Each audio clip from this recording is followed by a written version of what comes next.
వాటిని కూడా బ్రీఫ్ చేసి కింది స్థాయి వరకు తెలియజేస్తే అలర్ట్గా ఉండడం జరుగుతుంది. అగ్రికల్చర్కి సంబంధించి కూడా కొంత టైం తీసుకోండి. రేపు ఎల్లుండి కొంచెం ఈ ఎమర్జెన్సీ వర్క్ అయిపోయిన తర్వాత ఫీల్డ్లోకి వెళ్ళి నోట్ చేసుకోండి.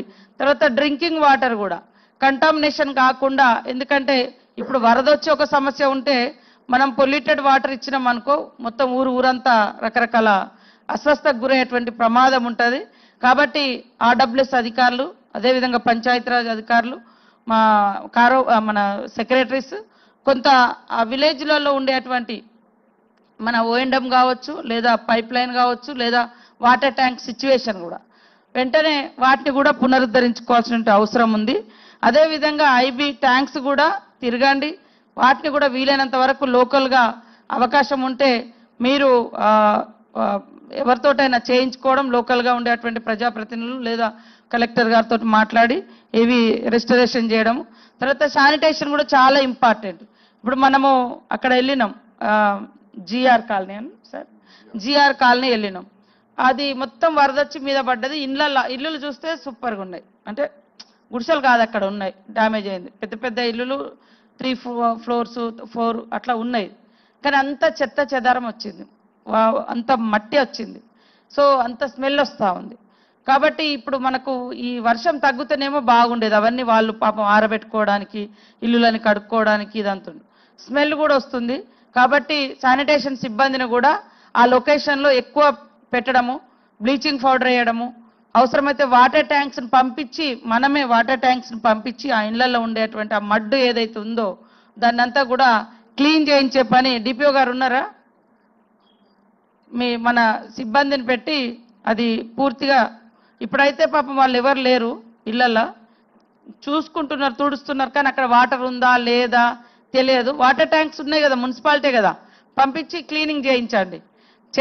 అట్లనే శానిటేషన్ కూడా నీట్గా, ఎందుకంటే ఎక్కడెక్కడ చెత్త చెదారం ఇళ్లలో పాములు అవన్నీ వచ్చున్నాయి. ఇప్పుడు బయట కూడా మన పరిధిలో ఉండేది మనం చేస్తూనే ఇళ్లలో కూడా వాటర్ ట్యాంక్స్ పంపించి ప్రెషర్ తోటి క్లీన్ చేయవచ్చు.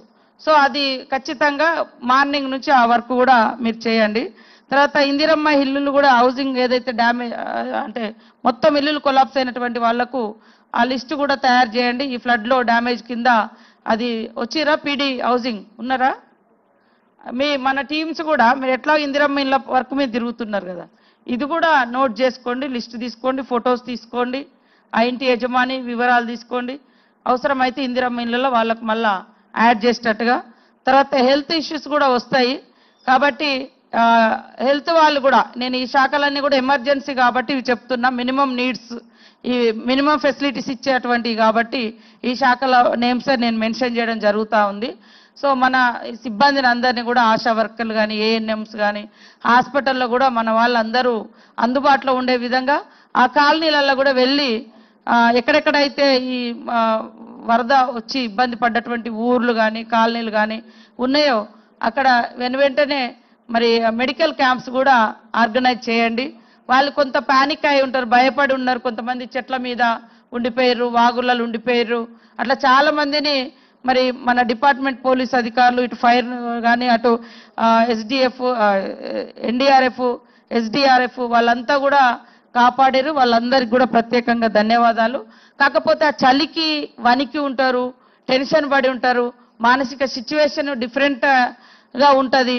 కాబట్టి వాళ్ళకు ఎవరెవరు ఉన్నారో ఈ లిస్ట్ ఇక్కడి తీసుకొని అన్ని గ్రామాలలోకి మన మెడికల్ టీమ్స్ని పంపించి వాళ్ళతో పర్సనల్గా ఒక 5 నిమిషాలు 10 నిమిషాలు కూర్చోబెట్టి మాట్లాడి వాళ్ళకి ఏదన్నా ఫీలింగ్ ఉన్నా కూడా కౌన్సిలింగ్ చేయడం, లేదా హెల్త్ బాగాలేకుంటే దానికి సంబంధించినటువంటి ట్రీట్మెంట్ చేయడం, ఇది కంపల్సరీ. ఈ ప్రికాషన్స్ మనము ఇప్పుడైతే తీసుకోవాలి. సేమ్ టైంలో మరి అందరూ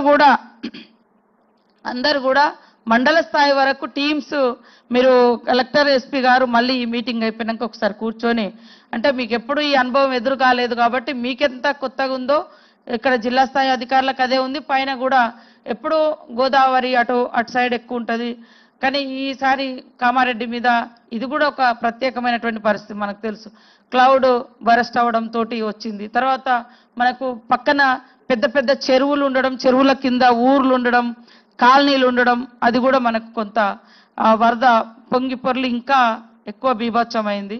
సో కాబట్టి ఇప్పుడు ఈ ఈ ఎక్కడెక్కడైతే మనం డ్యామేజ్ అయింది, డేంజర్ పాయింట్స్ ఉన్నాయో అవన్నీ కలెక్టర్ గారి దగ్గర, ఎస్పీ గారి దగ్గర కంపల్సరీ ఉండాలి.